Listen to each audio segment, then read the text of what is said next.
Okay. ఎక్కడన్నా ప్రభుత్వం కేసుని ఏమైనా డైల్యూట్ చేసిందా? ఇప్పుడు కొడుకు నేరం చేస్తే తండ్రిని అరెస్ట్ చేస్తారా? నువ్వు చెప్పు. ఇట్లాంటి కేసులలో ఇప్పుడు కొడుకు ఏదైనా తప్పు చేసిండు అంటే బండి సంజయ్ని అరెస్ట్ చేయాలా? ఏం కోరుకుంటుండ్రు? ఇప్పుడు బండి సంజయ్కి బీఆర్ఎస్ వాళ్ళకు పొసగలేదా, పొసిగిందా, ఎక్కడైనా తేడా వచ్చిందా, ఇవన్నీ నేను చెప్పలేను.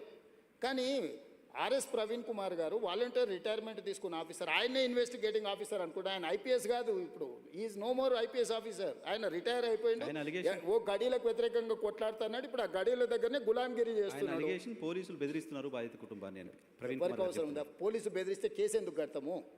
ఇప్పుడు ఇది మినిమం లాజిక్. కంప్లైంట్ వచ్చినప్పుడే పోక్సో కేసు కట్టిన ప్రభుత్వం బెదిరించినట్ట, లేకపోతే బాధితురాలు పక్షాన నిలబడ్డట? ఇమ్మీడియట్గా అమ్మాయి స్టేట్మెంట్ను తీసుకొని ఆ స్టేట్మెంట్ ప్రకారం సెక్షన్స్ ఆల్టర్ చేస్తే మేము బాధితురాలు పక్షాన్ని ఉన్నట్ట, లేకపోతే అవతల పక్షాన్ని ఉన్నట్ట? ఇప్పుడు వీళ్ళ ప్రాబ్లము కేటీఆర్ గారికి, ప్రవీణ్ కుమార్ గారికి, బండి సంజయ్కి పంచాయతీ ఉండొచ్చు. ఆ పంచాయతీ రాజకీయాలలో వాళ్ళు ఏమైనా తెలుసుకొని ఎవరినెవరైనా తిట్టుకొని ఎవరినెవరైనా కొట్టుకొని, ఇప్పుడు ఆయన ఎవరో వాళ్ళ ఎమ్మెల్యే తిట్టిండు, వాళ్ళు వచ్చి వీళ్ళని తన్నిండ్రు. ఆయన ఏమంటుండు, వాడు తిడితే నేను దాంతో నాకు తెలిసిన చదువు ఇదే అని ఆయన అంటుండు. నేనేమంటున్నా, ఎవరు ఫిర్యాదు చేసినా కూడా దానికి క్షుణ్ణంగా పరిశీలించి కేసులు కచ్చి చట్ట ప్రకారం శిక్షిస్తా అంటున్నా.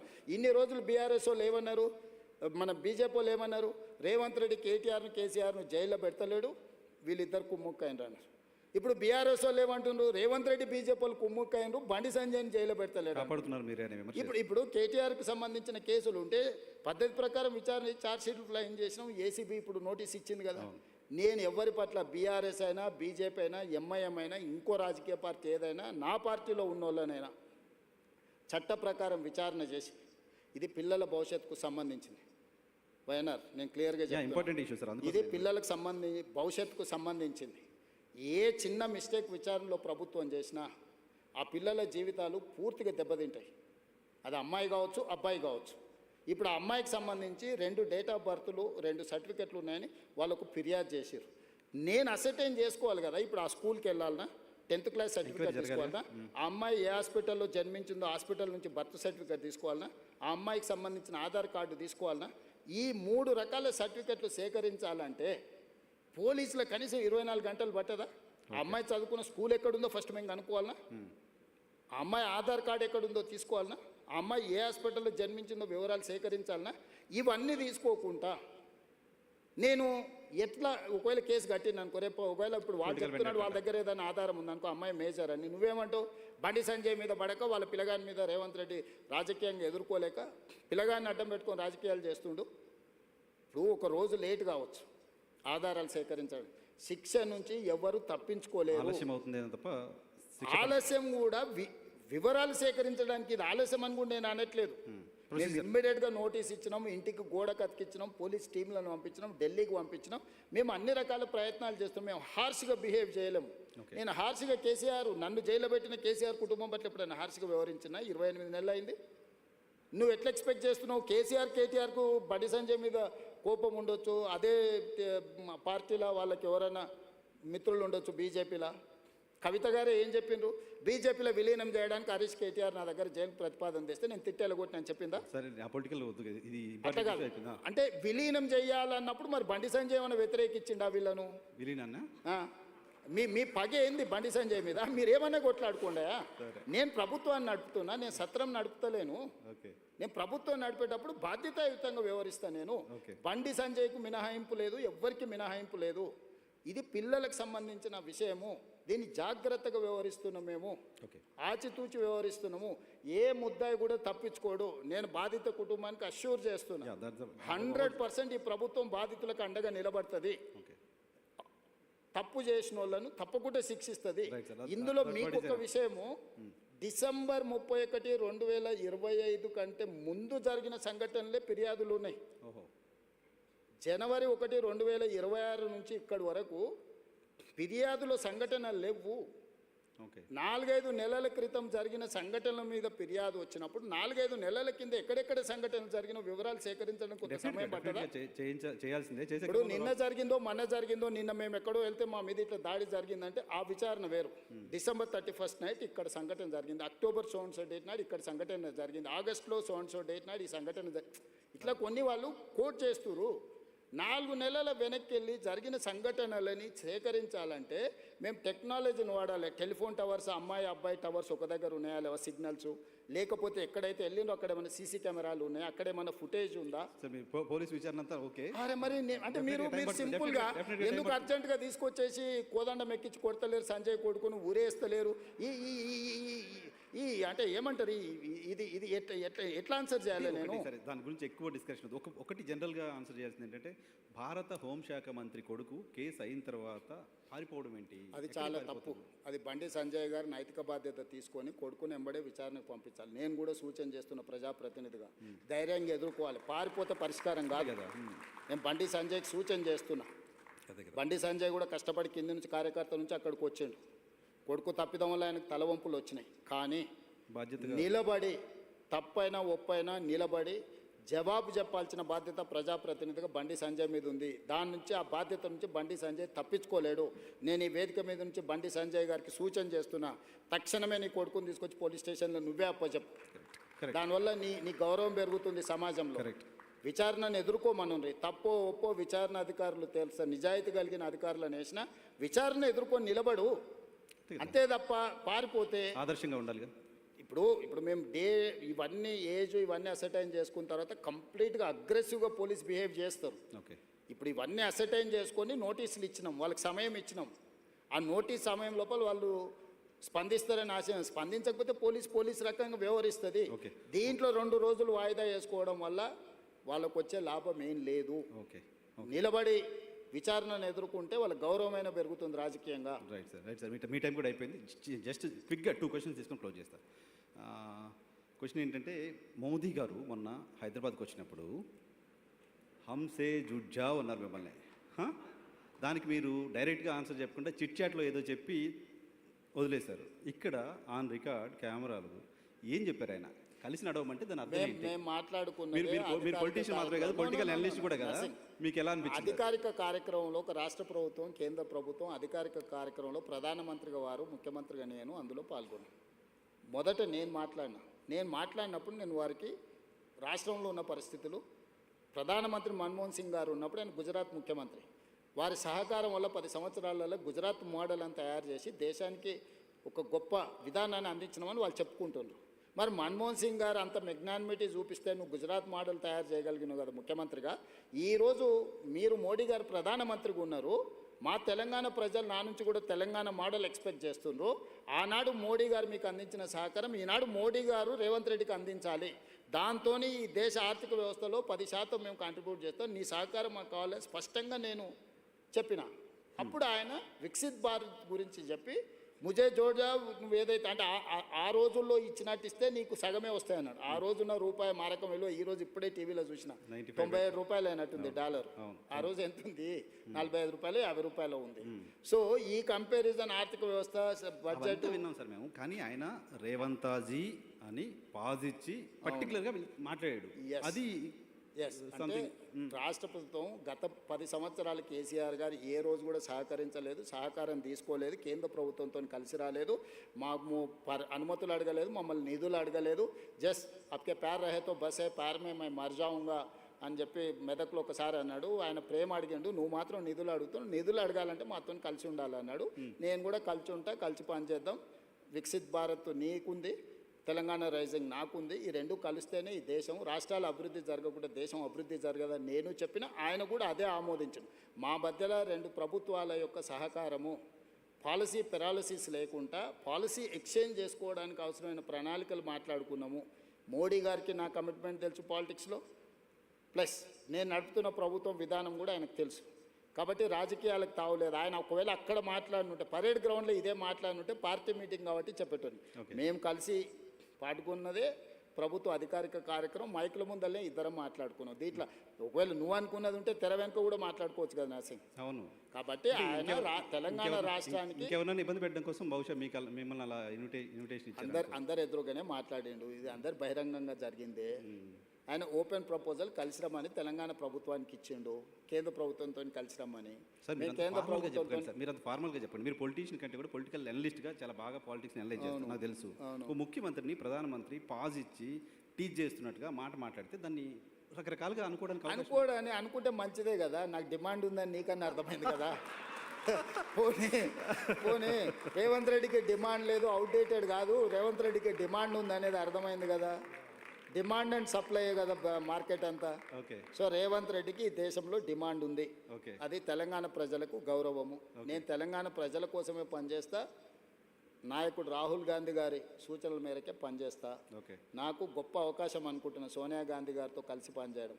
సోనియా గాంధీ గారు లేకపోతే ఇంకా 1000 సంవత్సరాలైనా తెలంగాణ రాష్ట్రం అనేది నిజం కళ కాకపోయిండే. డెఫినెట్గా సోనియా గాంధీ గారు తెలంగాణ ఇచ్చిండ్రు కాబట్టి ఆ కృతజ్ఞతతోనైనా ఈ తెలంగాణ సమాజం తరఫున సోనియా గాంధీ గారితో కలిసి పనిచేయాలనేది నా భావన. నేను 2017లో కాంగ్రెస్లో చేరినప్పుడు రాష్ట్రంలో అధికారంలో లేదు, కేంద్రంలో అధికారంలో లేదు, కనుచూపు మేరలో వస్తుందన్న ఆశ కూడా లేదు ఆ రోజు. మీరు టీడీపీలో చేరినప్పుడు కూడా టీడీపీ అధికారంలో లేదు. సో నేను ఏ రోజు కూడా ఒక రోజు పార్టీ 2007లో నేను చంద్రబాబు నాయుడు గారితో చేరినప్పుడు రాజశేఖర రెడ్డి గారు ఎంత బలమైన నాయకుడు, ప్రభుత్వం ఎంత బలంగా ఉండేనో తెలుసు రాష్ట్రంలో, కేంద్రంలో. 2017లో నేను కాంగ్రెస్లోకి పోయినప్పుడు ఇక్కడ చంద్రబాబు నాయుడు గారు, అక్కడ మోడీ గారు అధికారంలో ఉన్నారు, ఎంత బలంగా ఉండేనో నీకు తెలుసు. అయినా నేను పోయి కాంగ్రెస్ పార్టీలో చేరిన. సో నేను నా మనసుకు నచ్చినట్టుగానే చేస్తా. నేను అవకాశాల కోసం అవకాశవాదిగా నేను వ్యవహరించను. నేను పార్టీ మారిన ప్రజలు నన్ను ఎందుకు ఆమోదించను, కాంగ్రెస్ పార్టీ కార్యకర్తలు నన్ను ఎందుకు హక్కున చేర్చుకున్నారంటే నేను నిబద్ధతతోని చేరిన అనేది వాళ్ళు విశ్వసించారు కాబట్టి. ఎగ్జాక్ట్గా 3 ఏళ్లలో నేను పార్టీ ప్రెసిడెంట్ అయినా, 5 ఏళ్లలో ముఖ్యమంత్రిని అయినా, 2.5 సంవత్సరాలు ముఖ్యమంత్రిగా చిన్న వివాదం లేకుండా, చిన్న సమస్య లేకుండా ప్రభుత్వాన్ని నడపగలిగిన. సో ఇక్కడ నేను కన్విక్షన్తో చేస్తాను. నేను చేసేటివన్నీ 100% కరెక్ట్ అని నేను చెప్పను. 10 పనులు చేస్తే 3-4 తప్పులు జరుగుతాయి, సరిదిద్దుకొని ముందుకు వెళ్తా. అన్నీ మనం చేసేటప్పుడు మంచి జరగాలనే చేస్తాము. మీరు కూడా ఒక 10 ప్రశ్నలు అడిగినారు, దీంట్లో ఒక 3-4 బ్రహ్మాండంగా ఉంటాయి, ఒక 2-3 యావరేజ్గా ఉంటాయి, ఒక 2-3 కొంతమందికి నచ్చకపోవచ్చు, అవసరమా ఇది అని అనుకోవచ్చు. కాకపోతే ఏం చేయకుంటుంటే ఏ తప్పు జరగదు. 10 పనులు చేస్తే 2 తప్పులు జరుగుతాయి, అవి సవరించుకొని ముందుకెళ్ళాలి. మీ పార్టీ కార్యకర్తల నుంచి చాలామంది చెప్తున్నమాట, మా ముఖ్యమంత్రి హైదరాబాద్లో ఉంటున్నారు, ఉన్న కలుస్తున్నారు, ఓకే, కానీ జిల్లాల్లోకి ఎప్పుడు వస్తారు, జనాల్లోకి ఎప్పుడు వస్తారు, కార్యకర్తలకు ఎప్పుడు వస్తారు, పాదయాత్ర టైంలో కలిసిన వాళ్ళు కావచ్చు, చాలామంది గ్రాస్ రూట్లో ఏం జరుగుతుందో ముఖ్యమంత్రి తెలుసుకోవాలి, మీరు ఏమన్నా ఇంటర్వ్యూలో ఆ మాట చెప్పండి అని చెప్పారు. డెఫినెట్గా నేను రెగ్యులర్గా నువ్వు చూడు ఎవ్రీ 15-20 డేస్కు జిల్లాల ప్రోగ్రాంలు పెట్టుకొని వెళ్తున్నాను. కాకపోతే ఇక్కడ అధికారులు కానీ, నాయకులు కానీ, పరిపాలన కానీ అస్తవ్యస్తంగా ఉంది. దీన్ని అత్యంత సమయము ఇక్కడ కేటాయించి దీన్ని పట్టాలు ఎక్కించకుండా మళ్ళీ గ్రామాలకు వెళ్ళినా. ఒకప్పుడు నేను సమస్యల్ని లేవనెత్తడానికి గ్రామాలకు వెళ్ళినా, ఇప్పుడు సమస్యలను పరిష్కరించడానికి వెళ్ళాలి. పరిష్కరించాలా అంటే నాకు నిధులు ఉండాలి. నేను గ్రామానికి వెళ్తే రోడ్డు లేదు, స్కూల్ లేదు, లేకపోతే తాగునీరు లేదు అడిగితే నేను నిధులు అక్కడికక్కడ ఇవ్వాలి. లేకపోతే ఆ జిల్లాలో పెండింగ్ ప్రాజెక్టులను పూర్తి చేయాలి. ఇప్పుడు ఆదిలాబాద్ పోయినా తుమ్మిడేటి ప్రాజెక్ట్ ఉంది, దాన్ని కట్టాలన్నా, దాని అనుమతులు తీసుకురావాలన్నా నేను చాలా పని చేయాలి, శ్రమ చేయాల్సి ఉంటుంది. ఇట్లనే ప్రతి నా సొంత జిల్లాల పాలమూరులో అది కల్వకుర్తి కావచ్చు, భీమా కావచ్చు, నెట్టంపాడు కావచ్చు, కోయిల్సాగర్ కావచ్చు, పాలమూరు రంగారెడ్డి కావచ్చు, అన్ని ప్రాజెక్టులు 60-70 ఏళ్ళ నుంచి ఇంకా ఏదో అసంపూర్తితోనే ఉన్నాయి. వీటిని చేయాలంటే ఇప్పుడు నాకు భూసేకరణ కోసమే నిన్నమని ఎన్ని కావాలంటే ఒక 1500 కోట్లు కావాలన్నారు. 1500 కోట్లు ఒక మహబూబ్నగర్లో సాగునీటి ప్రాజెక్టులో భూసేకరణకే కావాలంటే నేను నిధుల సమీకరణ మీద నేను సమయం కేటాయిస్తున్నా. ఇప్పుడు నేను కలవడానికంటే కూడా కలిసినప్పుడు నా దృష్టికి తెచ్చిన సమస్యల్ని పరిష్కరించడం అత్యంత కీలకము. ప్రజలు అది కోరుకుంటున్నారు నా నుంచి.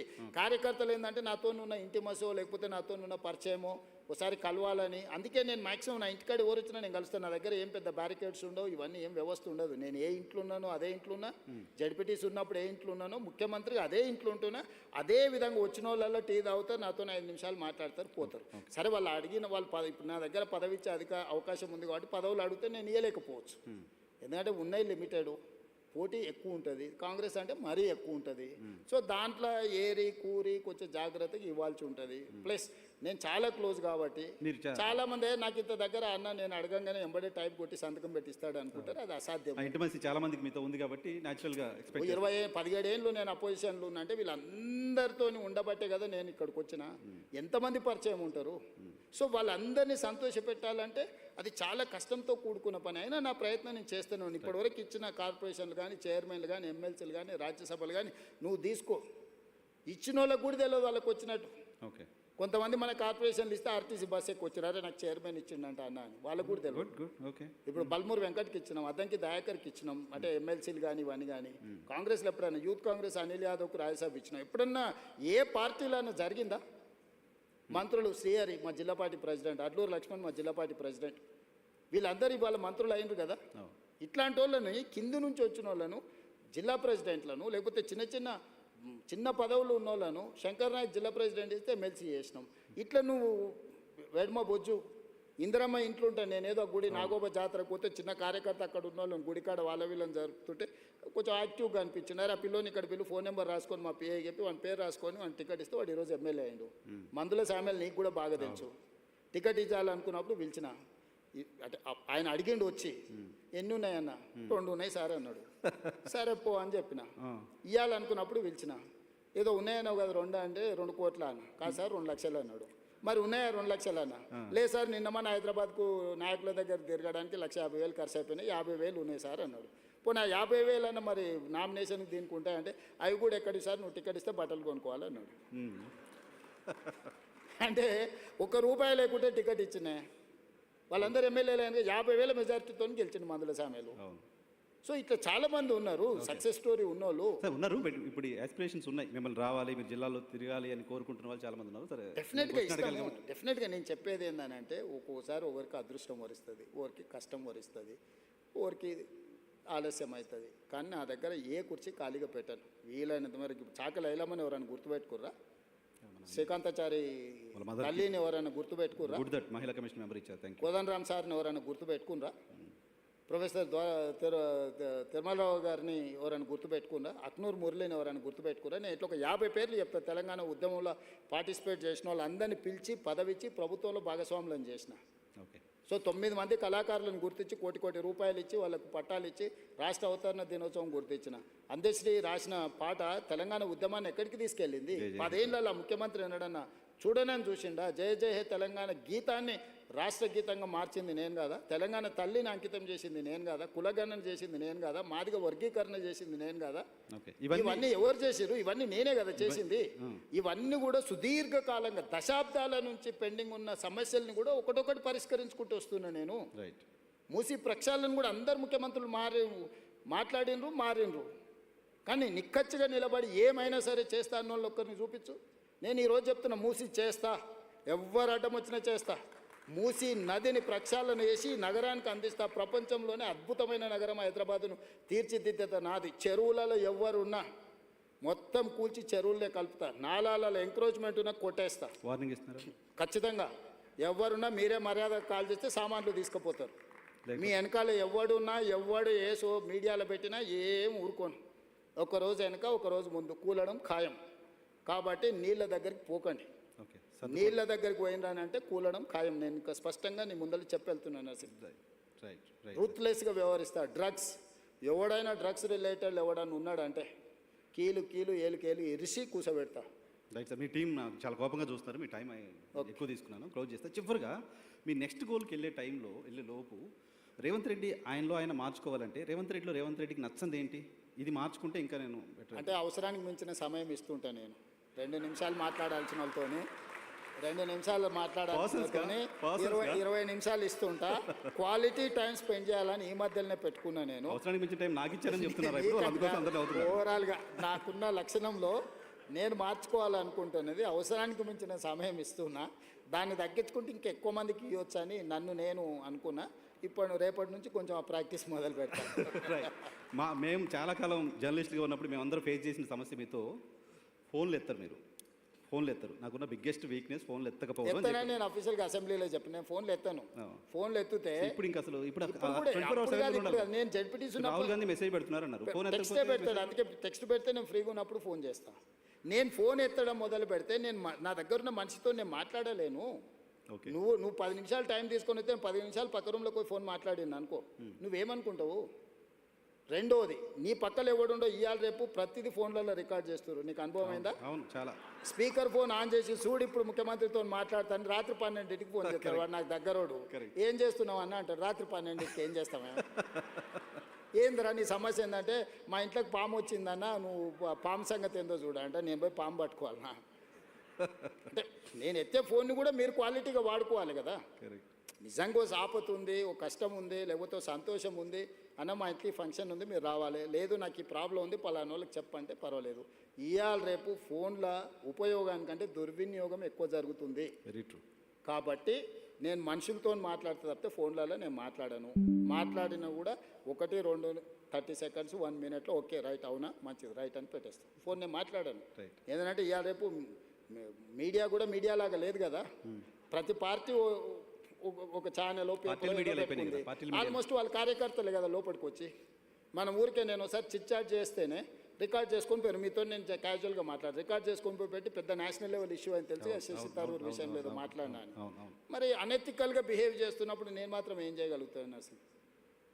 జర్నలిస్టులు ఫోన్లే అన్నట్ల జనరల్గా మీరు ఫోన్ జనరల్గా కూడా ఫోన్ నేను ఎత్తాను బస్. ఫోన్ ఎత్తడం అనేది సర్పంచే ఎత్తలేకపోతుండు.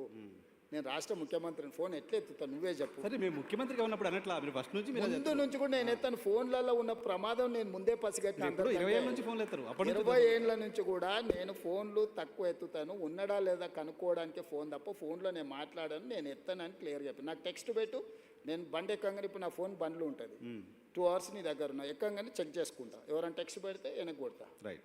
లేకపోతే వదిలేస్తాను. నేను ఒక స్టైల్ పెట్టుకున్నా. ఫోన్లు ఎత్తకపోయినా నేను ముఖ్యమంత్రి అయినా ఇది కూడా చూడు మరి. Right sir, thank you very much మాకు సమయం కేటాయించినందుకు. Sir one last question.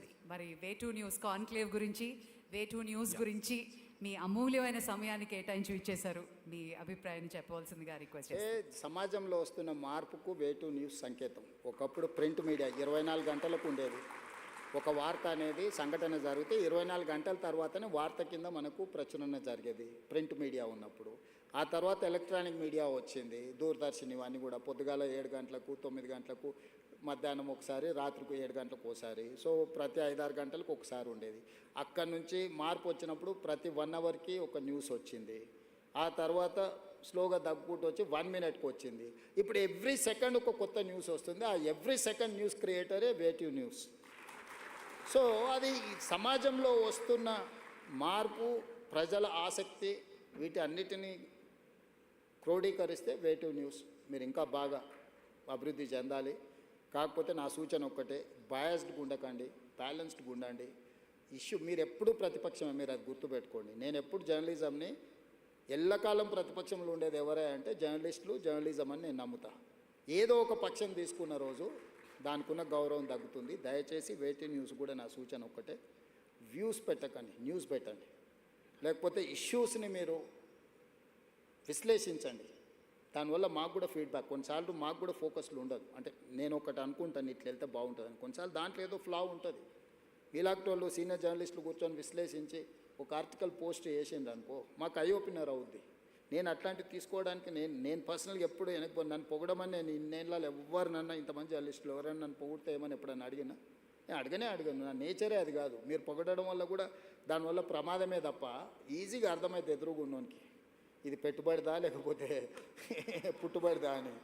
So పెట్టుబడితో వచ్చేటివి మనం పెట్టుకునే సోషల్ మీడియాలు మనల్ని, ఇప్పుడు మనం పెళ్ళికి బ్యాండ్ అదే ఇవాళ రేపు పాటలకు పిలుస్తారు కదా, వాడు మన అడిగిన పాటలే వాడతాడు, మన చెవులకు నచ్చినట్టువే వాడతాడు. సర్వేలు కూడా మన డబ్బులు ఇచ్చి మనకు కావాల్సినట్టు చేయించుకొని మనమే నమ్మి ఆ కాగితాలు పట్టుకొని తిరిగినోడు ఎవరు ఏం car.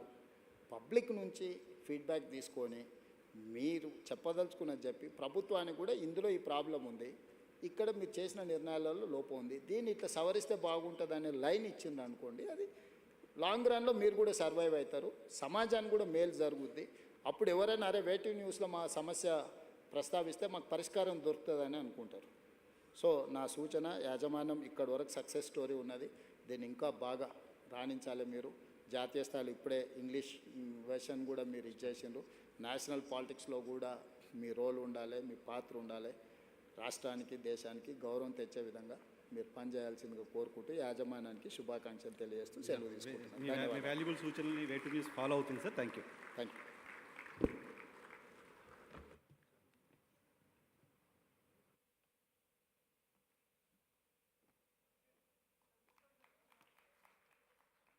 You sir, thank you very much.